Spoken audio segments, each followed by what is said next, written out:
मन के विशेषज्ञों ने मन पर एक खोज की और ये पाया कि जो हमारा चेतन मन होता है उससे 9 गुना ताकत हमारे अवचेतन मन की होती है। अगर 1 गुना ताकत चेतन मन के पास है तो 9 गुना ताकत अवचेतन मन के पास है। आपने कभी ख्याल किया कि आप समझते तो हैं कि क्रोध करना, आलस्य करना बुरी आदत है। हम जानते हैं, समझते हैं, लेकिन फिर भी उन चीजों से दूर नहीं रह पाते हैं। फिर भी हमें परिस्थिति पलटते ही गुस्सा आ जाता है, आलस्य आ जाता है। तो अगर हम जानते हैं और समझते भी हैं कि ये सारी बुरी आदतें हैं, लेकिन फिर भी हम छोड़ नहीं पाते हैं, तो इसके पीछे क्या कारण हो सकता है? कभी ख्याल किया आपने, सोचा? तो इस विषय को समझने के लिए हमें अपने मन की चाल को समझना होगा। जब तक हम अपने मन को नहीं समझेंगे तब तक हम ऊपर से चाहे कितने भी प्रयास कर लें, कितने भी संकल्प कर लें, वो संकल्प सब के सब थोथे निकलेंगे। उनसे कुछ बुनियादी बदलाव नहीं हो पाएंगे। हमारे इस चैनल पर हम मन को समझने की एक सीरीज तैयार कर रहे हैं जो कि अलग अलग किताबों और हमारे ऋषि मुनियों की खोज पर आधारित होंगे। तो अगर आप अपने मन को अच्छी तरह से समझना चाहते हैं, उससे वो काम करवाना चाहते हैं जो आप चाहते हैं, उससे अपने नियंत्रण में रखना चाहते हैं, तो इस चैनल को सब्सक्राइब करना ना भूलें और बेल नोटिफिकेशन को भी जरूर दबा दें। चलिए अब अपनी चर्चा शुरू करते हैं। सबसे पहले हमें चेतन और अवचेतन मन के अंतर को समझना होगा कि हमारा चेतन मन किस तरह से काम करता है और हमारा अवचेतन मन वो किस तरह से काम करता है। इसको हम एक छोटी सी कहानी के माध्यम से समझने की कोशिश करते हैं। एक बहुत ही बड़ी हवेली में एक बहुत धनवान सेठ रहा करता था। उस हवेली के द्वार पर हमेशा एक पहरेदार तैनात रहता था। जब भी कोई हवेली में उपद्रव होता, कोई शोर शराबा होता, लड़ाई झगड़े की आवाजें आती, तो उस हवेली के पड़ोसी उस गेट पर पहुंच जाते और हवेली के दरवाजे पर पहुंचकर उस पहरेदार को खूब समझाते कि भाई तुम्हारी हवेली से बहुत सारी आवाजें आती है, लड़ाई झगड़े होते हैं, इससे हमारी शांति भंग होती है। कृपया करके इस लड़ाई झगड़े को खत्म करो, इस शोर शराबे को नियंत्रण में रखो। तो पहरेदार इस पर जवाब देता कि मैं जानता हूं कि लड़ाई झगड़ा करना, शोर शराबा करना बहुत ही गलत चीज है। मैं खुद भी उससे परेशान हूं। जो हवेली में लड़ाई झगड़े होते हैं उससे मेरी भी शांति भंग होती है।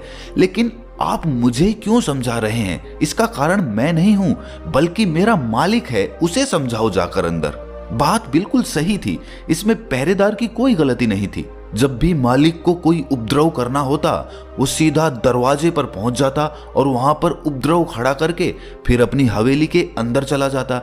और जो लोग उस उपद्रव से अशांत होकर हवेली के दरवाजे पर आते वो उस पहरेदार को समझाने लगते।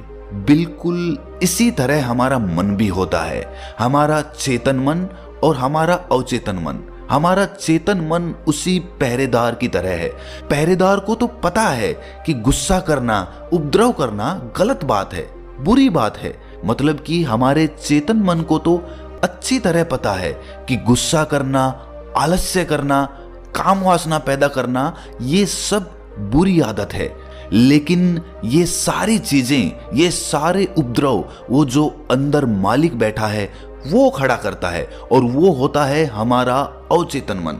हमारा चेतन मन तो बाहर पहरेदार की तरह खड़ा है, लेकिन हमारा अवचेतन मन जो इन सारे उपद्रवों की जड़ है वो हवेली के अंदर बैठा हुआ है। और हम हमेशा हमारे चेतन मन को समझाते रहते हैं कि भाई ऐसा करना तो गलत है, तुझे समझनी चाहिए ये बात। और हमें लगता भी है कि हमें समझ में आ चुका है, जैसे वो पहरेदार भी समझता है, लेकिन उससे कोई बुनियादी फर्क नहीं आता। हमने अपने आप को बहुत समझाया होगा और हमें ऊपर से देखने पर लगता है कि हाँ हम समझ भी गए हैं और अब तो हमारी जिंदगी में बदलाव हो ही जाएगा। लेकिन हम दूसरे ही पल पाते हैं कि जीवन में तो कुछ भी बदलाव नहीं हुआ। तो ये सिर्फ हमारी नासमझी के कारण होता है।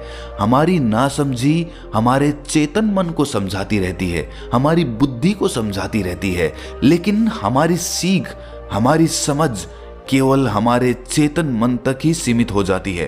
वो हवेली के अंदर उस मालिक तक, उस अवचेतन मन तक कभी पहुंच ही नहीं पाती और इसी वजह से हमारे जीवन में कभी भी बुनियादी बदलाव नहीं हो पाते हैं।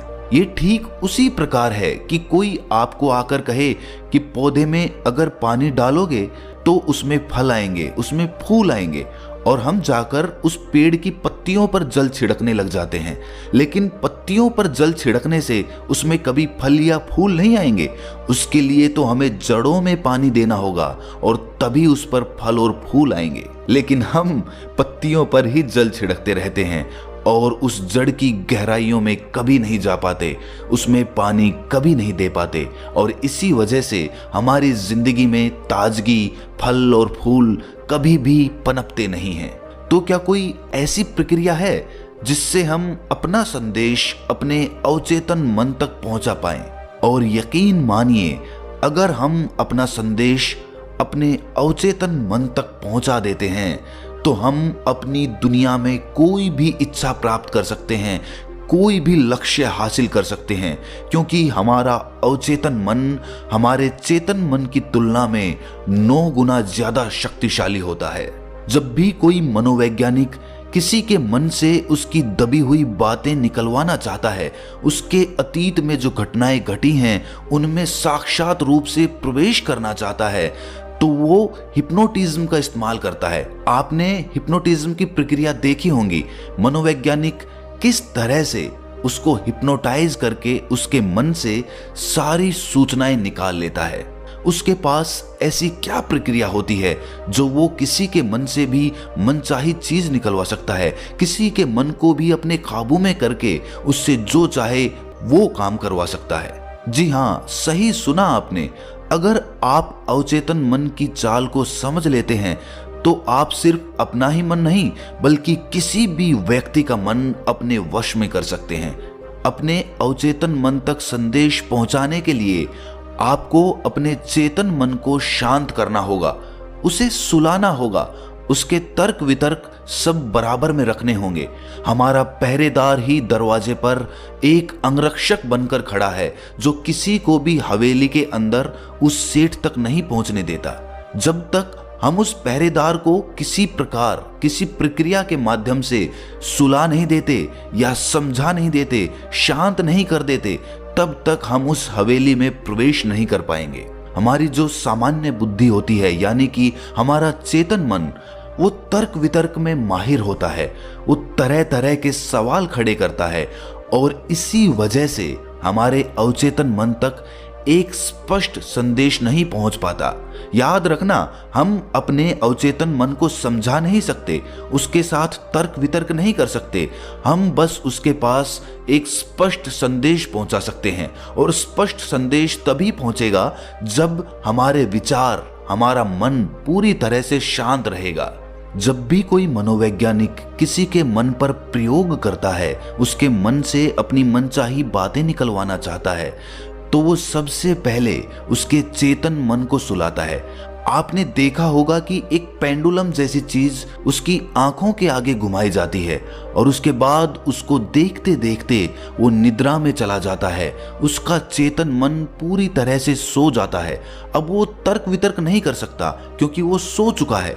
और उसके बाद मनोवैज्ञानिक उसकी बुद्धि को, उसके चेतन मन को सुलाकर सीधा उसके अवचेतन मन में प्रवेश करके अपनी मनचाही बातें निकलवा पाता है।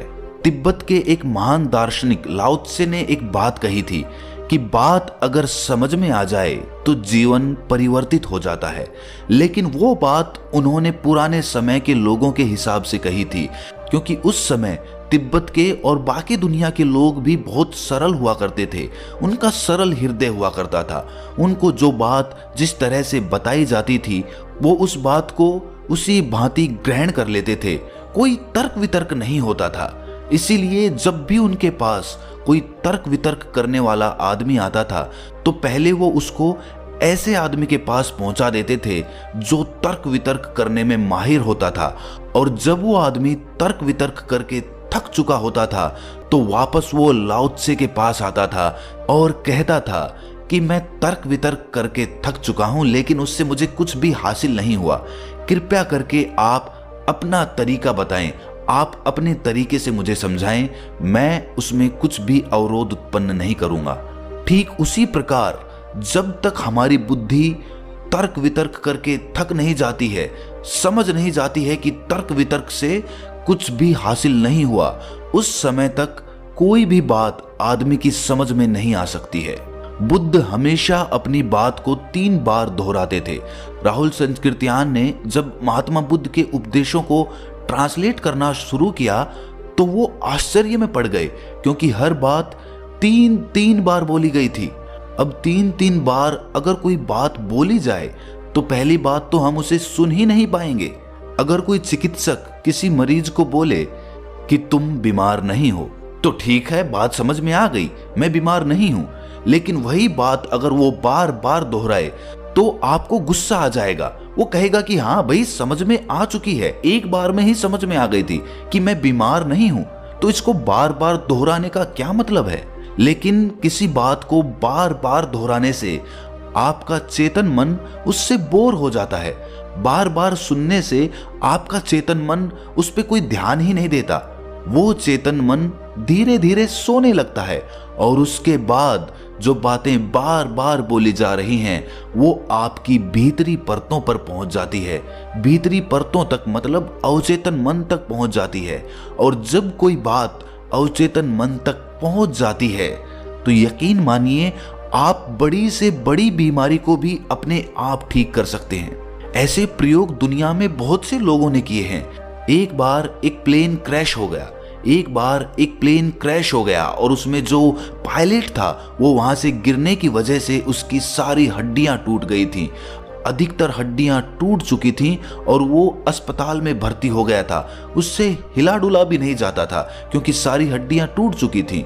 और सभी डॉक्टरों ने जवाब दे दिया था कि इतनी हड्डियों को जोड़ पाना और फिर से तुम्हें स्वस्थ कर पाना नामुमकिन सी बात है। लेकिन उस आदमी ने अपने अवचेतन मन को समझकर अपनी सारी हड्डियों को अपने आप ही ठीक कर लिया। ये सिर्फ हमारी अवचेतन मन की शक्तियों के कारण होता है। अनजाने में ही वो शक्तियां हमारे मन से काम करवाती रहती हैं और हमारा शरीर अपने आप स्वस्थ होने लग जाता है। पुराने समय में लोग सरल हुआ करते थे, साधारण हुआ करते थे। इतना तर्क वितर्क नहीं था। जो बात जिस तरह से समझाई जाती थी, जिस तरह से बोली जाती थी, उसी तरह से उनको वो समझ लेते थे। और आज के तथाकथित बुद्धिमान यानी कि इंटेलेक्चुअल लोग उन लोगों को रूढ़िवादी बोलते हैं, अंधविश्वासी बोलते हैं। लेकिन आपने एक बात नोटिस की है कि जो आदमी जितना ज्यादा इंटेलेक्चुअल होता है, जितना ज्यादा तार्किक होता है, वो उतना ही ज्यादा अशांत भी पाया जाता है। चाहे उसने अपनी बुद्धि का कितना भी प्रयोग किया हो, चाहे वो तर्क वितर्क में कितना भी समर्थ क्यों ना हो, लेकिन उसका मन फिर भी अशांत बना रहता है। तो फिर ये आश्चर्य की बात है कि इतना बुद्धिमान आदमी, इतना इंटेलेक्चुअल आदमी आखिर इतना अशांत कैसे हो सकता है। क्योंकि वो तो समझता है कि शांति ही जीवन का परम लक्ष्य होती है और फिर भी वो अशांत होता है। तो इसका सीधा सा एकमात्र कारण होता है कि जो बुद्धिमानी होती है वो हमारे चेतन मन का एक रूप होती है। चेतन मन से हम अपने रोजमर्रा के काम कर सकते हैं, हम उससे कोई भाषा सीख सकते हैं, उससे हम गाड़ी चला सकते हैं, उससे हम गणित सीख सकते हैं। यानी कि वो सभी सांसारिक चीजें जो संसार में जीवित रहने के लिए आदमी को रोजमर्रा की जिंदगी में करनी पड़ती हैं। लेकिन जहां तक बात आती है क्रोध, काम वासना, आलस्य इत्यादि, जो कि हमारे अवचेतन मन का हिस्सा होती हैं, उनको कहीं से सीखना नहीं पड़ता। आपने क्या कभी क्रोध करना सीखा है? आपने काम वासना सीखी है? अगर आपको जंगल में भी फेंक दिया जाए तो भी आप काम वासना अपने आप सीख लेंगे। तो इसमें हमारे चेतन मन का कोई भी रोल नहीं होता है। इसमें सिर्फ और सिर्फ हमारा अवचेतन मन कार्य करता है। यानी कि जो चीजें प्रकृति ने हमारे स्वभाव में भरी हुई हैं वो सिर्फ हमारे अवचेतन मन के माध्यम से बदली जा सकती हैं। जबकि हमारा चेतन मन गणित वगैरह सीख सकता है, क्योंकि गणित वगैरह के प्रति हमारे अवचेतन मन में कोई भी विरोध नहीं है, क्योंकि उसके पास उसका कोई गणित ही नहीं है, उसको उसके बारे में कुछ पता ही नहीं है। इसीलिए अगर आपको कोई कहता है कि 2 और 2 4 होते हैं, तो आपके अंतर्मन में, आपके अवचेतन में कोई भी विरोध उत्पन्न नहीं होता है, क्योंकि उसके पास उसकी कोई भी सूचना नहीं है। इसीलिए आपके चेतन मन को जिस प्रकार गणित समझाया जाएगा, वो बिना विरोध के उसी प्रकार उसको समझ लेगा।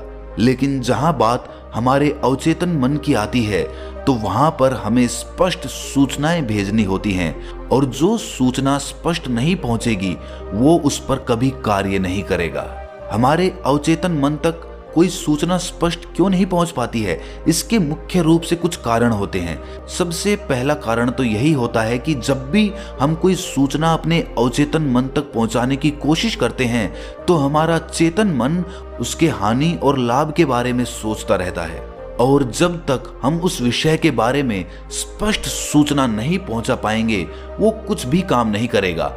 जब भी हम कोई प्रार्थना करते हैं, भगवान से कुछ हाथ जोड़कर मांगते हैं, मान लीजिए कि मैंने मांगा कि मुझे अच्छी नौकरी मिल जाए, मैं जीवन में कामयाब बन जाऊं, उसी वक्त हमारा चेतन मन ये सोच रहा होता है कि नौकरी लगने के बाद, कामयाब होने के बाद मैं ये करूंगा, मैं इस तरह की शादी करूंगा, इतने पैसे जोड़कर ये काम करूंगा, और इस तरह के विचार उस स्पष्ट सूचना को हमारे अवचेतन मन तक पहुंचने ही नहीं देते।